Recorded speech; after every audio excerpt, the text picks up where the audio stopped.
Oh, good evening. Here we are again. I couldn't think of a better place to be, actually, than right here, right now.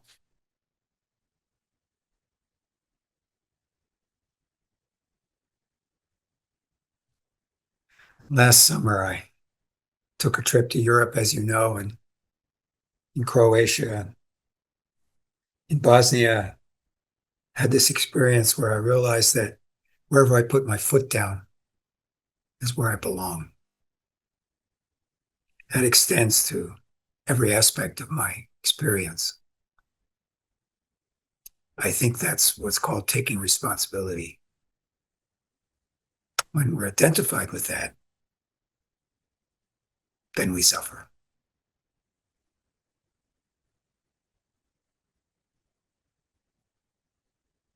So being at home, wherever you put your foot down, that's the state of samadhi.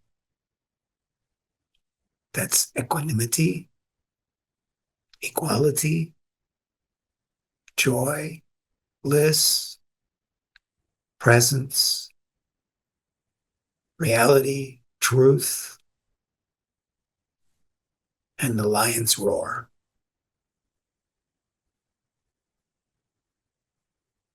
I know that's a lot of adjectives, words. They're just words.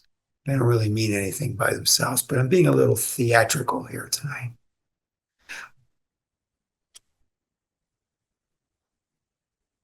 because I'm with friends, Sangha members who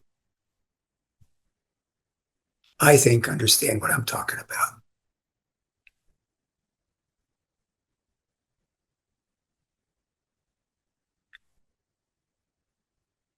I think in order for us to really be helpful, to answer the question, how can I help?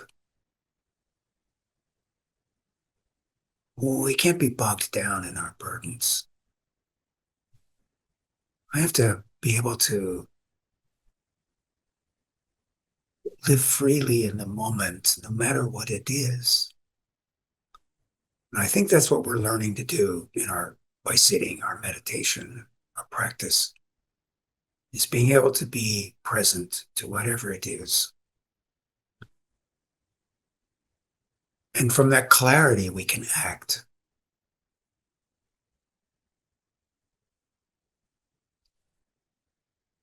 I got an email this morning from someone uh, and they asked me, how can you forgive the cruelty, craziness that is happening? And I wrote back and I said, forgiveness? Who's this I that's forgiving? Isn't it the same I that is creating cruelty? Forgiveness and compassion are not the same thing. Forgiveness, isn't it self-interest? When you're forgiving, who are you really? Are you changing anything? You're only changing your relationship. And then who are you to forgive? How's that different than compassion?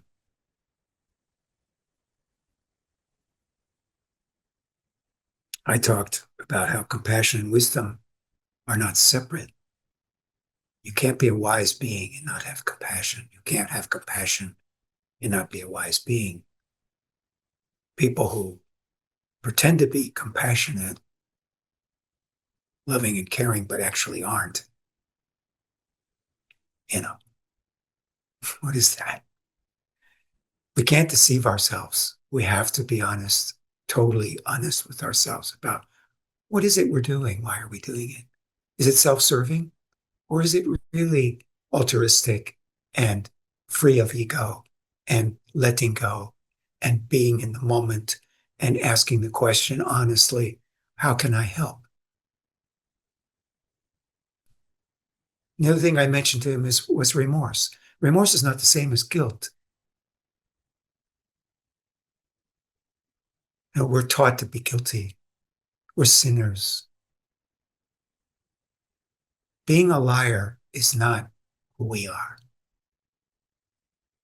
Being greedy is not who we are. Being sinners is not who we are. This is the process of these actions that we take, and ignorance and dualistic views and all of the things that we talk about in terms of how to define uh, our self-centered way of seeing things, I, me, and mine. So in order to really be at home wherever you put your foot down, there can't be an I, me, and mine, because that's duality. Forgiveness is duality. There's someone out there to forgive. I think it's ego. I don't think ultimately it really does what you think it does. It's this difficult time that we live in. It's always like this, actually. Not like this. I mean, obviously not. But there's always elements of stupidity and cruelty. It may not be happening in your life right at the moment, but it's happening to somebody somewhere on the planet all the time.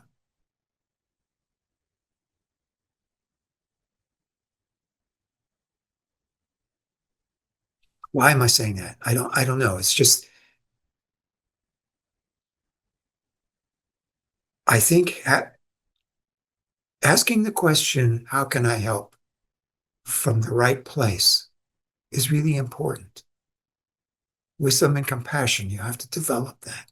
You have to be willing to let go of your ideas of how things are and see how they are. Don't know. So you can just, what is this? What right now? How can I help? You see, that's so different than the judgment. Oh, well, this person is wrong. That person's right. We should do this. We should do that. That's all fine. That's just the drama of karma. So drop the dharma, drop the karma, and just be present to the moment. And the beauty of it is each one of us here, and not just here, but everywhere, have a unique perspective that we can share because we are like unique jewels. Every one of our experiences is different. So where we come from all that experience, that's all part of where we put our foot down. Our families, our culture, all these different aspects of where we've come from as we solve it for ourselves, as we are no longer uh, connected karmically as that's who we are, you see, to such an extent that it's an attachment, uh, belonging to a tribe, but that tribe's not the same tribe. That's a mistake. It's a different tribe. Wow, isn't that a beautiful tribe? You know, they're fucked up. Our tribe's fucked up. Mm-hmm. So what? I mean, now what? In other words, now what? What do we do now? And by causing division and by staying in that place of attachment, we're not able to move away from the conflicts. In order to move away from the conflicts, we have to put our foot down and be comfortable right where we are. So if we're in the middle of some other cultural setting where everybody speaks a different language and believes in a different, quote, God, how do we cut through all that to the essence of the equanimity, the equality, the oneness of life? How do we cut through all that? Not by sticking firmly to what we believe and think, but by don't know. That's how we do it. By don't know, we can appreciate each other.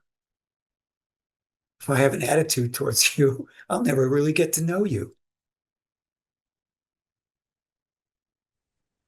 But you get what I'm trying to say. It's just, I'm just wanting to be real. I'm just trying to express how we can get through our lives more effectively, joyfully, and just be better at it. So thanks for listening.